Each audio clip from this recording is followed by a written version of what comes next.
जी अस्सलाम वालेकुम वरहमतुल्लाह। आप देख रहे हैं मेरा channel the beauty of Pakistan 99। आज जलो क्रिकेट स्टेडियम में जो मैच खेला जा रहा है Mughalpura Whites versus Manama Gymkhana cricket club, और मैच दोनों कैप्टन जो हैं रेडी हैं टॉस के लिए। मोहम्मद यकूब मनामा जिमखाना की तरफ से टॉस को स्पिन करेंगे, सिक्के को स्पिन करेंगे। क्या कॉल है जी? उन्होंने बोला था चांस की बॉल थी, टेल आया। टेल आ गया जी, इस टेल। तो जी यकूब, आप टॉस जीते हैं, क्या कहना चाहेंगे? मैं बैटिंग करना चाहूँगा। अच्छा, बैटिंग करना चाहेंगे। क्या रीज़न है बैटिंग की?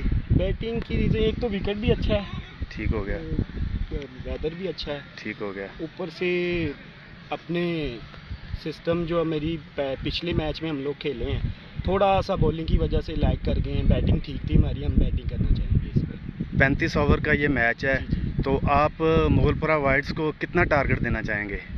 इंशाल्लाह कोशिश करेंगे 250 प्लस करेंगे। 250 प्लस करेंगे। चलें, ठीक है जी, बेस्ट विशेज़ हैं जी, गुड लक। जी दानियाल, आप टॉस लूज़ कर गए हैं, क्या कहना चाहेंगे? टॉस लूज कुछ नहीं, यही कि हमने भी कोशिश करना था कि बारी लेनी थी, लेकिन कोई बात नहीं, पार्ट ऑफ द गेम है। इंशाल्लाह हम कोशिश करेंगे कि 200 से नीचे टीम को पकड़ें। 35 ओवर का ये मैच है जी, इंशाल्लाह कोशिश करेंगे, कितनी एफर्ट हो सकती है हमसे एफर्ट करेंगे, 200 से नीचे इंशाल्लाह पकड़ेंगे टीम को। चलें जी, ठीक है, बेस्ट ऑफ लक जी।